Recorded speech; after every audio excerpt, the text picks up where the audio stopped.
ल डक्ट्रिनहरू कर्पोरेट लसको अथवा आफ्नो कन्ट्र्याक्ट लसको जति पनि छ।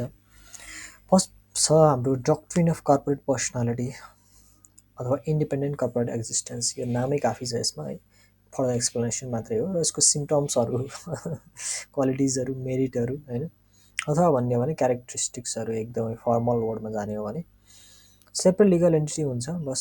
अब त्यो ओनर अथवा सेयर होल्डर र बिजनेस अलग हो भन्नु पऱ्यो। यसमा लिमिटेड लायबिलिटी हुन्छ, कति अनपेड अथवा अन्डरटेक टु पे, त्यति नै हुने हो। र पर्पेचुअल सक्सेसन हुन्छ, अनन्तसम्म सेयर होल्डर नरहे पनि चेन्जेस हुनसक्छ। अनि सेपरेट प्रोपर्टी एन्ड लायबिलिटिज गर्न सक्छ त्यो आफ्नै नाममा। सेयरहरू ट्रान्सफरेबल हुन्छ, सेयरहरू ट्रान्सफर गर्न मिल्छ। अब प्राइभेट कम्पनीको केसमा पनि पाइन्छ सर्ट एन्ड अब एग्रिमेन्टहरू अथवा कन्सेसन एग्रिमेन्टमा जे लेखेको छ अथवा एओएमा जे छ त्यो कुरा भयो। सु एन्ड टु युसिड आफ्नै नामबाट मुद्दा हाल्न पाउने भयो। त्यसपछि प्रोफेसनल म्यानेजमेन्ट हुन्छ यसको, त्यो भनेको बोर्ड अफ डिरेक्टर्सहरू हुन्छन् यसलाई कम्पनी अपरेट गर्नलाई। कमन सिल हुन्छ यसको, र कन्ट्र्याक्टमा इन्टर गर्न सक्छ।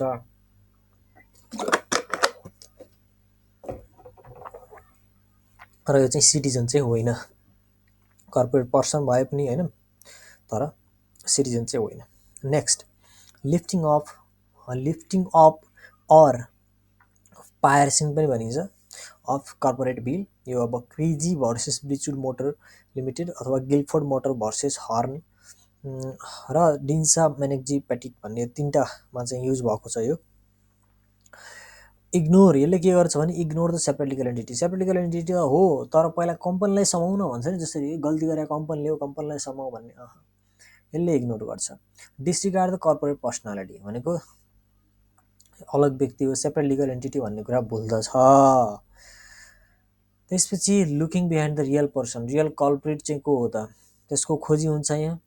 र कोर्ट रिलक्टेन्ट हुन्छ, कोर्टको यो इच्छा हुँदैन कि रियल पर्सन खोजौँ, हामीले चाहिँ यो लिफ्टिङ अप कर्पोरेट बिल चाहिँ यो कन्सेप्ट लगाउँ अथवा यो डक्ट्रिन लगाउँ, यो प्रिन्सिपल सुरु गरौँ भन्ने कोर्टको कुनै इच्छा हुँदैन, यो बाध्यता मात्रै हो कि। कोर्ट त हुन त आफै बाध्यकारी भएरै चल्छ। खैर, कोर्ट इज रिलक्टेन्ट भइसक्यो होइन। एब्युज अफ इलिगालिटी, एब्युज गरेको छ अथोरिटिजहरूको अथवा इलिगल कामहरू गरेको छ भने त्यस्तो केसमा यो एप्लाई हुन्छ। Only if permitted by clear evidence, यो कस्तो भने कानुनले पर्मिट गरेको छ भने लिफ्टिङ अप गर्नलाई, अथवा क्लियर इभिडेन्स देखिरहेको छ कि गल्ती कसले गरेको हो भनेर। र एक्सेप्सनल सर्कमस्टान्सेसहरू छ, कुन कुन केसमा चाहिँ यो लाग्छ त है, कुन कुन केसमा यो lifting of lifting or piercing of corporate veil लाग्छ भने यसको लागि यो एक्सेप्सनल सर्कमस्टान्सेसमा मात्रै लाग्छ। एक्सेप्सनल सर्कमस्टान्सेसहरू के हुन् भने होइन, के एक्सेप्सनल सर्कमस्टान्सेसहरूमा मात्र लाग्छ भनिएको हो। इनिमी अथवा फ्रेन्ड क्यारेक्टरको कम्पनी छ। अब इनिमी कम्पनी भनेको जुन देशसँग वार छ, विभिन्न कुराहरू हुन्छ नि होइन, कुन इनिमी कम्पनी हो कि फ्रेन्ड कम्पनी हो भन्ने पत्ता लगाउनका लागि। अनि फ्रड प्रिभेन्सनको लागि हो भने यो फ्रड प्रिभेन्सनको लागि युज हुन्छ। कस्तो केसमा यो लाग्छ भने फ्रड प्रिभेन्सनको केसमा लाग्दछ है। ठगी नहोस् त, मान्छेहरू नठगिउन् भनेर कम्पनीले गरे भने कम्पनीलाई समाउँदा भन्न मिलेन।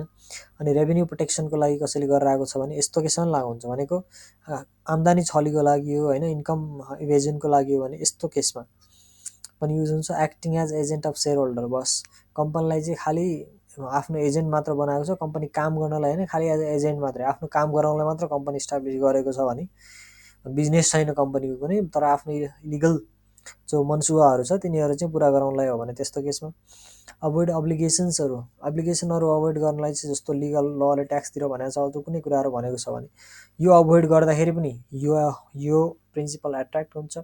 प्रोटेक्ट पब्लिक इन्ट्रेस्टका जुनसुकै कुराहरूको लागि पनि यो लागु हुने भयो। अनि प्रि इन्कर्पोरेसन कन्ट्र्याक्ट जसलाई प्रिलिमिनरी कन्ट्र्याक्ट पनि भनिन्छ, त्यसको केसमा केल्नर भर्सेस ब्याक्स्टर छ। Since does not exist cannot be contracting party भनेको कम्पनी प्रि इन्कर्पोरेसन भन्दा अगाडि त यो पर्सन नै भएको हुँदैन। जो हामीले सेपरेट लिगल पर्सन भनेको छौँ त्यो त पर्सन इस्टाब्लिस नै भएको हुँदैन भने उसले कन्ट्र्याक्ट कसरी गर्न सक्छ। Who is not born how it can contract भने हो क्या। भने यस्तो केसमा त्यसैले चाहिँ प्रि इन्कर्पोरेसन कन्ट्र्याक्टहरू चाहिँ यो कन्ट्र्याक्टिङ पार्टी चाहिँ कम्पनी हुनै सक्दैन, कम्पनी कन्ट्र्याक्टिङ पार्टी हुन सक्दैन यस्तो केसमा।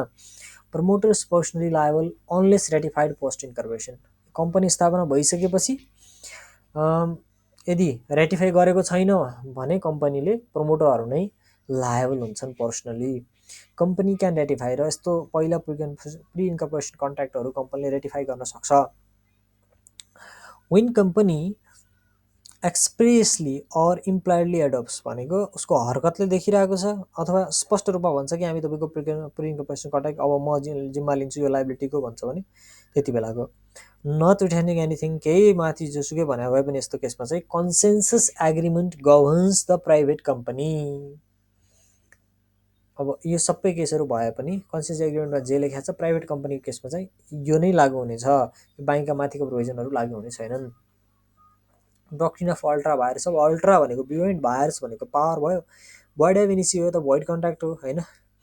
इभन इन डेटिफिकेसन सबै सेयर होल्डरहरू मिलेर होइन बोर्ड अफ डिरेक्टर त्यो एजिएममा ल हामी यो गरिदिन्छौँ ठिक छ तपाईँले गरेको काम सही छ भने तापनि यो एमओएको एगेनेस्टमा काम भएको छ भने यो चाहिँ भोइड एभ इनिसी हुन्छ।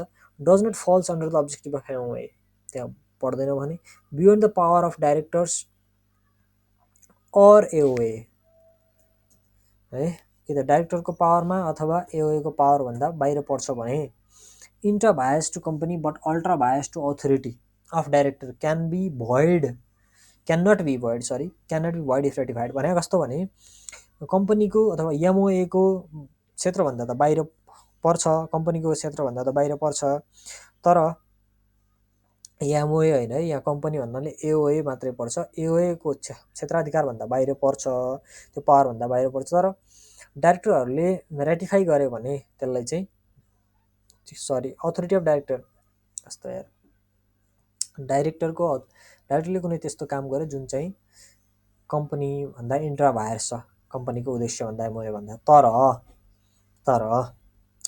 त्यो कामलाई यदि रेटिफाई गरियो भने त्यो भोइड हुनेवाला छैन। अब्जेक्टिभभन्दा बाहिरको त हुने भएन, तर एओएभन्दा बाहिरको काम छ, अथोरिटीभन्दा बाहिरको हो भने यसलाई फेरि भन्छ है त यो कस्तो भने कम्पनीको डाइरेक्टरहरूलाई त्यो काम गर्ने अधिकार छैन, तर कम्पनीको त्यो काम हो, कम्पनीले त्यो काम गर्न पाइन्छ, एमओएमा त्यो काम लेखेको छ, तर डाइरेक्टरलाई त्यो पावर दिएको छैन भने सबै मिलेर त्यो काम रेटिफाई गर्न सक्छन्, र त्यस्तो गरेको खण्डमा यो काम भोइड हुनेवाला छैन, यो कन्ट्र्याक्ट भोइड हुनेवाला छैन अथवा जुनसुकै activities.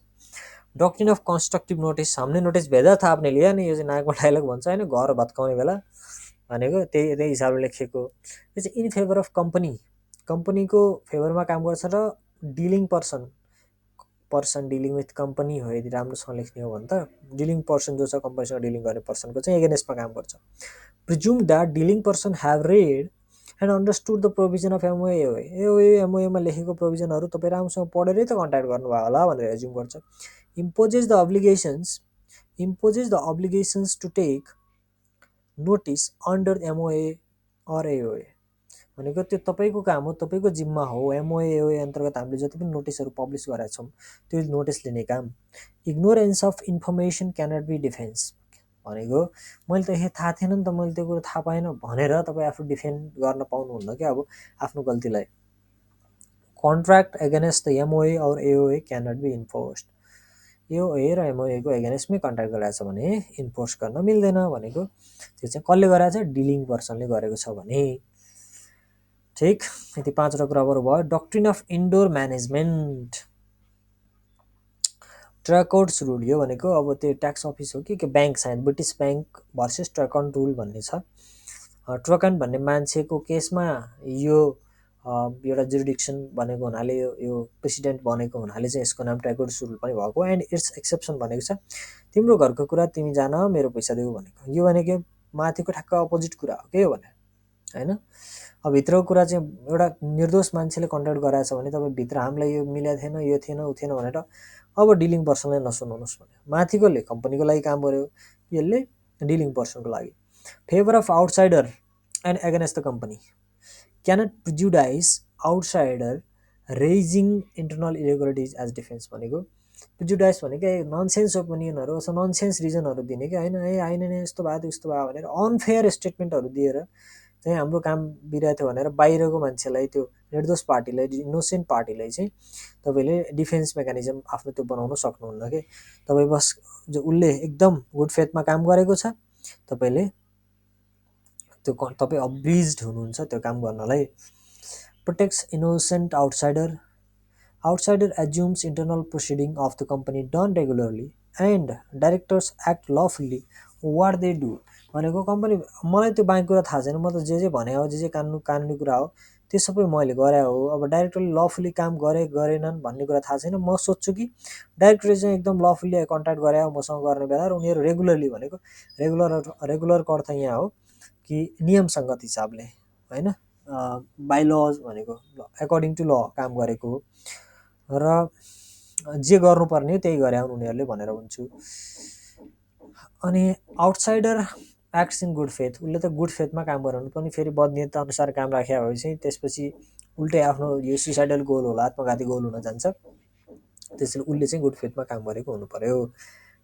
7 basic principle of insurance contract भनिएको छ। यसमा चाहिँ यसलाई basic legal requirements of the insurance contract पनि भनिन्छ। यसमा नम्बर 1 प्रिन्सिपल अफ ओबेरिमा फेरी।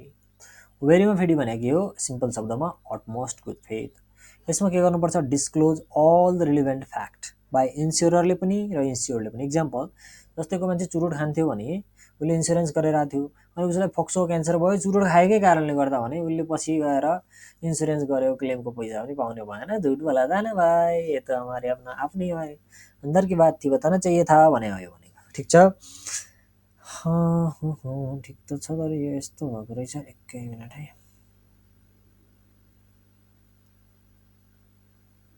ल ओके, अर्को इन्स्योरेबल इन्ट्रेस्ट भनेको के भने insured person must suffer some financial loss by damage of the insured object. भनेको कस्तो भने त्यो चाहिँ अब मैले लस गरेको हुँ, मानौ मैले कुनै एउटा गाडीको इन्सुरेन्स गरेको थिएँ, ठिक छ। यो चाहिँ कस्तो हुन्छ भने दुइटै टाइममा चाहिँ त्यो त्यसमा आफ्नो इन्स्योरेबल इन्ट्रेस्ट हुनुपर्छ क्या। कुन टाइममा भने एउटा इन्सुरेन्स गर्दाको टाइममा र अर्को जति बेला त्यो क्लेमको टाइम हो त्यो टाइममा, दुइटै टाइममा चाहिँ मेरो इन्स्योरेबल इन्ट्रेस्ट हुनुपर्छ। जस्तै म गाडी किनेको थिएँ, गाडी चाहिँ मैले पछि गएर बेचिदिएँ। अब त्यो गाडीको इन्सुरेन्स गएर उता एक्सिडेन्ट भयो भनेर म चाहिँ लिन पाउँदिनँ। जुन मान्छेलाई बेचेको उसले बरु पाउँछ त्यो गाडीको इन्ट्रेस्ट, के भन्छ क्लेम चाहिँ पाउँछ, तर मैले पाउँदिनँ किनभने मेरो त्यसमा अब इन्स्योरेबल इन्ट्रेस्ट छैन भनेको के। ल ड्यामेज अब्जेक्टहरूको कारमा चाहिँ मस्ट सफर हो। मैले चाहिँ केही पनि लस सफर गरेको छैन, मैले पाउँदिनँ। जुन पार्टीले हो त्यो पार्टीले पाउँछ, तर जसको हक छ इन्स्योरेबल इन्ट्रेस्ट भनेको त्यही हो है।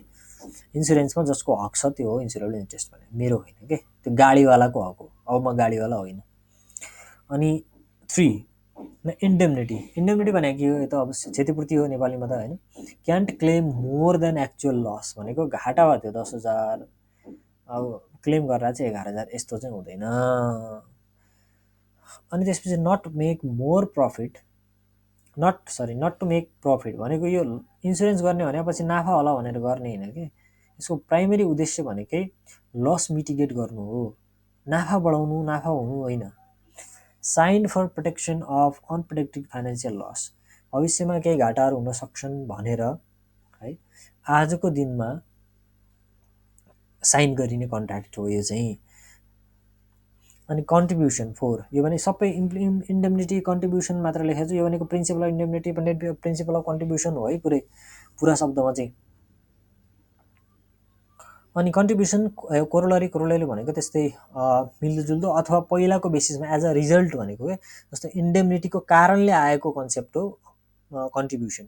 कोरोलरी भनेको त्यो corollary principle of indemnity only to the extent of actual loss either from all insured or only one, भनेको एउटै प्रोपर्टीको धेरै इन्स्योर्डहरूसँग यदि इन्सुरेन्स गराएको छ भने त्यस्तो केसमा कुनै एउटाले तपाईँलाई पुरा कम्पेन्सेसन दिइसक्यो भने अब अरूसँग चाहिँ तपाईँ त्यो लस क्लेम गर्न सक्नुहुन्न, क्लेम गर्न पाउनुहुन्न है।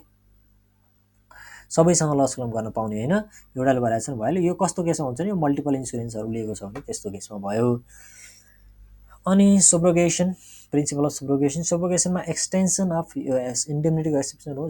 Step into the shoes of insured भनेको त्यही अब चाहिँ कोही क्रेडिटर यो खासमा पहिला क्रेडिटर कोही अरू थियो भने अब म आफै क्रेडिटर हुन्छु कि इन्सुरेन्स कम्पनी नै अब हुन्छ। जस्तै वेन इन्स्योर्ड कम्पेन्सेटेड, जब इन्सुरेन्स कम्पनीले कसैलाई क्लेम दिइसक्यो, जस्तो भने एउटा बाइक थियो, बाइकको पुरा क्लेम दियो इन्सुरेन्स कम्पनीले भनेपछि तपाईँलाई अब बाइक चाहिँ बाइकमाथि अब तपाईँको हक छैन, अब हक भनेको बाइकमा कम्पनीको हो, इन्सुरेन्स कम्पनीको अथवा इन्स्योररको हक हो।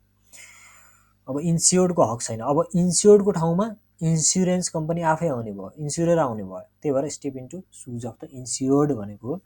Now the right of insured shift to the insured, अब उसले जति पाउने थियो अब त्यो आफ्नो बाइक भयो नि त उसको त, त्यही भनेको right of insured shift to the insurer. Loss minimization concept, must try minimize the loss during accident, don't ignore just because property is insured भनेको आगो लागिरहेको बेला घर बलिरहेछ हिउँदको महिना पुसको महिना भनेपछि त्यति बेला आगो तापेर बस्ने होइन घरको लागि, जो हामी फायर फाइटिङ एक्सपेन्सेस भनेर पनि पढ्छौँ त इन्सुरेन्स च्याप्टरमा, त्यही कुरा भयो। अनि 7 कजा प्रोक्जिमा, यो भनेको नियरेस्ट प्रिन्सिपल अफ प्रोक्जिमेट पनि भनिन्छ यसलाई। प्रोक्जिमेटको अर्थ हुन्छ nearest. When caused loss by more than वानको, जस्तै आँधी आयो, हुरी आयो अरे, ल हुरी आयो भने त्यो बेला घर उडायो, त्यही बेला हुरीको कारण बिजुलीको पोलहरू तारहरू जोडिएर आगो बल्यो, त्यो आगोले कारण घरको अरू सम्पत्ति पनि जल्यो, होइन विविध कारणले भयो होइन। त्यही बेला मानौँ अब हुरीसँगै आयो, आँधी पनि आयो, अनि सँगसँगै बाढी पनि आउन सक्छ, बाढी नआउने पनि कुरो छैन नि, बाढी पनि आउन सक्छ। र त्यो लस भएको कारणमा चाहिँ find the proximate reason of loss, खास के कारणले चाहिँ लस हुन पुगेको हो त, सबभन्दा नियरेस्ट रिजनहरू चाहिँ हामीले पत्ता लगाउनु पर्यो, सबभन्दा बढी लस गराउने nearest reason. To determine the liability of insurer look proximate and farthest reason भनेको टाढाभन्दा टाढाको होइन, ल ठिक छ यसलाई पनि लिन सकिन्छ भन्ने रिजन भने फार्देस्ट रिजन भयो। तर नजिकको प्रोक्जिमेट रिजन भनेको चाहिँ यो हो कि खास कारण भनेर चाहिँ जो भनिएको छ त्यो रिजनहरू हेर्नुपर्छ, जति बेला चाहिँ मैले पैसा तिर्नुपर्छ लायबिलिटी हो भन्ने कुराहरू हेरिन्छ है त। ल अब नेक्स्ट अरू कुनै एक्टमा छ हाम्रो प्रिन्सिपलहरू भने, अब त्यही ल मुलुकी सिभिल कोड एक्टमा छ। प्रिभिटी अफ कन्ट्र्याक्ट भनेको के हो भने ओन्ली कन्ट्र्याक्टिङ पार्टिज क्यान स्यु अर टु बी स्युड भनेको हामी दुईजना बिचमा कन्ट्र्याक्ट भएको छ भने ए तेरो यो घाटा भयो नि गर्न जा भन्ने, अथवा उसको घाटा भएको छ भनेर वकिल बनेर आउने काम कसैले पनि गर्ने होइन, जसले उस मुद्दा हाल्ने काम पनि त्यही या त कन्ट्र्याक्टिङ पार्टीकोहरूकै हो मुद्दा हाल्ने काम, अरूले हाल्ने होइन। Not signatory person get enforce contract भनेको जसले कन्ट्र्याक्टमा सिग्नेचर गरेको होइन उसले चाहिँ कन्ट्र्याक्ट इन्फोर्स गर्नलाई जबरजस्ती गर्न पाउँदैन।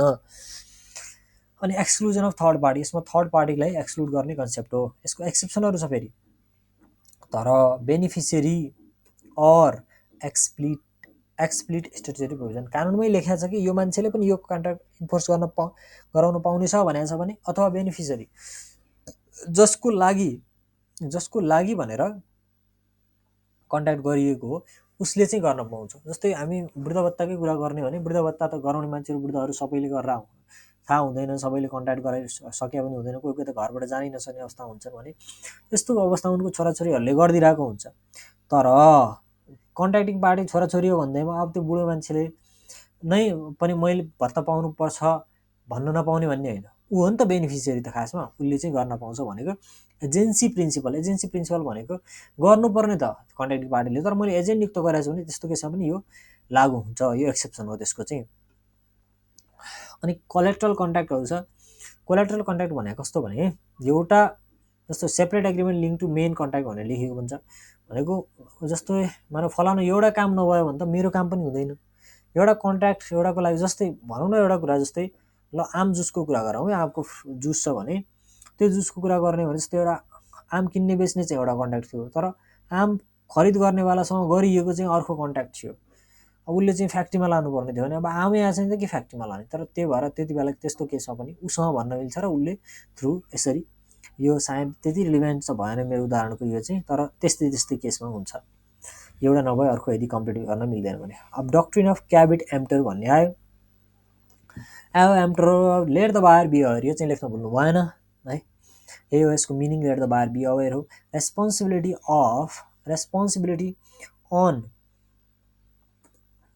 The buyer to examine goods before purchasing insuring they meet their needs and expectation भनेको सामान किन्नेलाई तपाईँलाई कस्तो चाहिने हो, तपाईँको एक्सपेक्टेसन निड मिट गर्छ गर्दैन।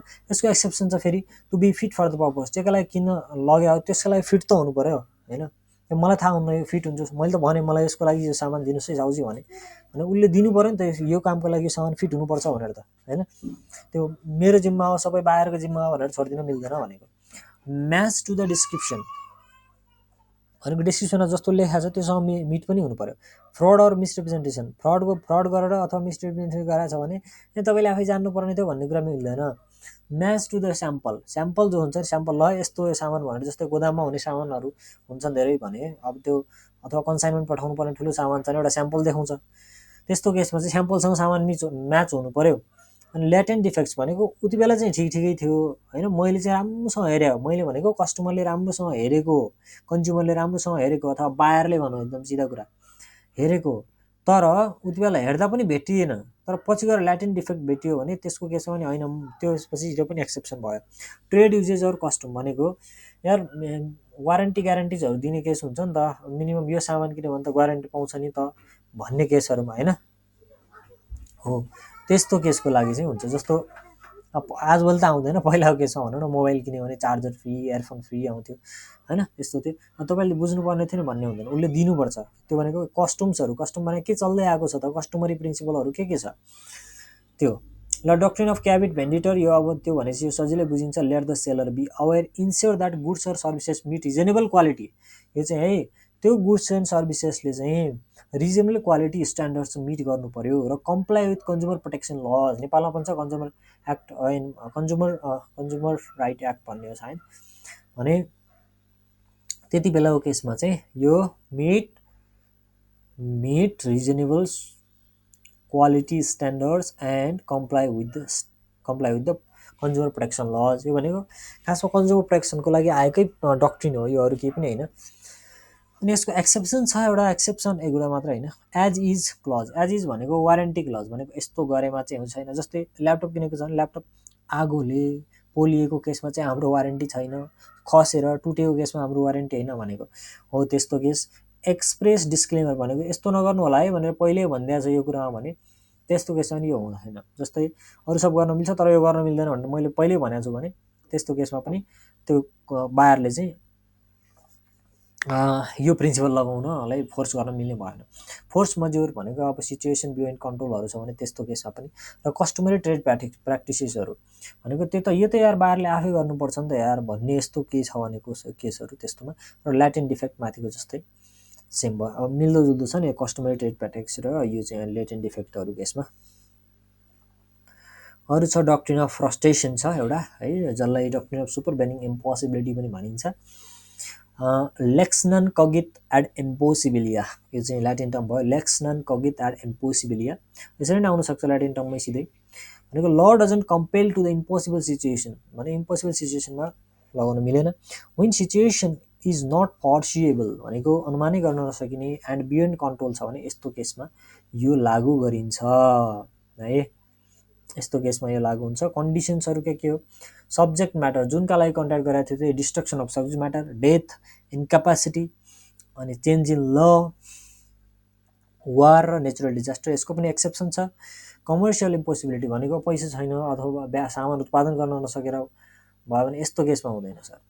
अनि सेल्फ इन्ड्युस्ड इम्पोसिबिलिटी आफै बनाऊ कुराहरूमा पनि लागू भएन। फर्सिएबल रिस्क भनेको पहिल्यै सोच्ने चाहिए था न, यो त पहिल्यै थाहा थियो त यस्तो हुने भनेर यदि पहिले नै त्यो कन्ट्र्याक्टमा त्यो कुरा उल्लेख भइसकेको छ भने पछि आएर हे बाढी आयो, हे पहिरो गयो, हे त्यो सट्याङ पऱ्यो, यस्तो कुरा भन्न मिल्दैन।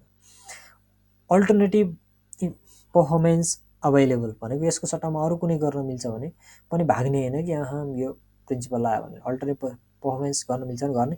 पार्सियल इम्पोसिबिलिटी भनेको आधा पनि गर्न मिल्छ भने त्यो पनि गर्ने। टेम्पोररी इम्पोसिबिलिटी छ भने सरी पार्सियल इम्पोसिबिलिटी भनेको आधा कुरा चाहिँ इम्पोसिबल छ भने पनि आधा चाहिँ गर्नु पऱ्यो, जति to the extent of possibility चाहिँ गर्नु पऱ्यो। टेम्पोररी इम्पोसिबिलिटी भनेको अहिलेलाई हो, 1-2-3 दिनलाई हो, टाइम त अझै छ भनेपछि त त्यति बेला पनि यो एक्सेप्सन लाउनु मिल्ने। यो चाहिँ अब इक्जाममा सोधेको चाहिँ छैन, तैपनि मैले लेख्थेँ आउन सक्छ भनेर यसको अलिकति लागेर है इम्पोर्टेन्स। एक्स नो द प्याक्ट नन एक्सियो, bare promise without consideration is naked contract, naked भन्ने थियो झन् क्याप अनकोसमा त होइन, contract without consideration is naked contract भन्ने थियो। Bare promise without consideration cannot be enforced, ठिक ओके। बेयर प्रमिस मात्र गरे विदाउट कन्डिसन खाली केही छैन भने कन्सिडरेसन बिना चाहिँ यो कन्ट्र्याक्ट चाहिँ इन्फोर्स गर्न मिल्दैन। एक्सेप्सन्स, यसको एक्सेप्सन के छ? नेचुरल लभ एन्ड एफेक्सनको केसमा त अब के कन्सिडरेसन दिने हो र? Compensation for past voluntary services, पहिला दिएको थियो सर्भिस अब पैसा दिन लाग्छ भने, उहिले के दिन लाग्छ भनेर अहिले मिल्दैन, पहिला दिएको थियो। प्रोमिसेस टु टे टाइम बार डेट, अस्तिको डेट ऋण तिर्नुपर्ने अस्ति नै तिर्नुपर्ने गइसकेको थियो, अब चाहिँ आया नदिँदा नि हुन्छ भन्ने होइन सर, अब पनि दिनुपर्छ ऋण डेट त। कम्प्लिटेड गिफ्ट भनेको कसैले गिफ्ट दिएछ भने गिफ्टको रिटर्नमा चाहिँ केही नदिँदा पनि हुन्छ भनेको त्यो कन्ट्र्याक्टको केसमा। र क्वाजी कन्ट्र्याक्टहरूको केसमा known as implied contract also, यसलाई के भनिन्छ? Implied in law contract, legal concept where a court imposes an legal obligation, कोर्टले अब्लिगेसन लगाउने भयो। Prevent unjust enrichment, no prior contracts भनेको पहिला अरू कन्ट्र्याक्ट जस्तो पहिले नै कन्ट्र्याक्ट हुने कन्ट्र्याक्ट होइन। कति बेला एप्लाई हुन्छ भने goods delivered by mistake, deliver भएको छ भने, किनभने बाई मिस्टेक डेलिभर भयो, पैसा पाएँ माल बुढी बरात भन्ने त हुने भएन नि होइन। Services provided without request, services provided without request भनेको के हो भने कुनै सर्भिसहरू दिएको छ विदाउट रिक्वेस्ट, बिना नै दिएको हो भने कस्तो केसमा हुन्छ यो हेरौँ अहिले, याद आइरहेको छैन वास्तवमा।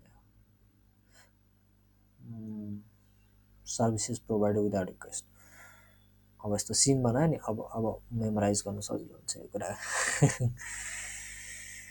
चलो ठिक छ। मिस्टेकन पेमेन्ट, कसैले गल्तीले पेमेन्ट भएको हो भने, र इमर्जेन्सी सर्भिस जस्तो डक्टर साहबहरूले कसै इमर्जेन्सी डक्टर भेटेर हस्पिटलमा ल्यायो भने, इलाज गरिदियो भने पैसा दिनु पऱ्यो, चाहिँ ए होइन मैले कहाँ कन्ट्याक्ट गराएको थिएँ भन्न मिलेन होइन। अनि त्यसपछि अनि सर्भिस प्रोभाइड विदाउट रिक्वेस्ट भनेको चाहिँ कस्तो भने, यो सर्भिस चाहिँ लिएको छ, रिक्वेस्ट गरे होइन, पहिला कसैले गरिरहेको थियो भनेपछि गर्न दियो, त्यो सेवा गर्न दियो, अनि त्यसपछि चाहिँ उति बेला चाहिँ है भयो नगरोस् मलाई पर्दैन केही भनेन, त्यसपछि चाहिँ पैसा लिने बेला चाहिँ हे मैले भनेको थिएँ र भन्न मिल्दैन क्या त्यस्तो भने।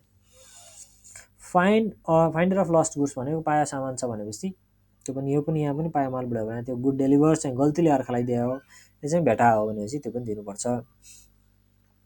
अब अनजस्ट इन्डेजमेन्टको कुरा गरौँ। अनजस्ट इन्डेजमेन्टमा doctrine that prevents one party from unfairly benefiting at another's expense without a valid legal jurisdiction भनेको बुझ्नु पऱ्यो, केही छैन, सामान्य कुरा छ।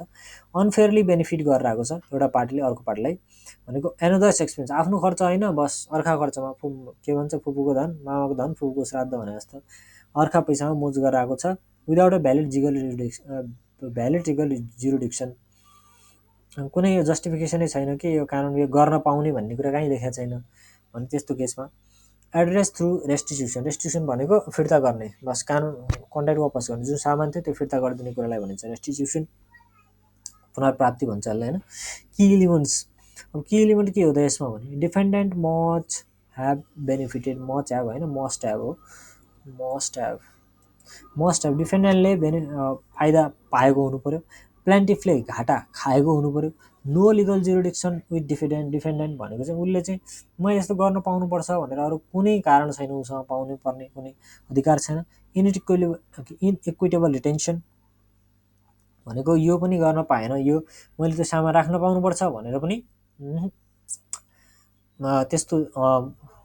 त्यसरी एसर्ट गर्न मिलेन। अनि त्यसपछि एप्लाइज कति बेला एप्लाई हुन्छ नि, in the same case of quasi contract भनेको यो जस्तो यो केसहरू छ नि, गुड्स डेलिभर बाई मिस्टेक, सबै केसमा चाहिँ अनजस्ट इन्डेजमेन्ट चाहिँ कन्सेप्ट युज हुन्छ।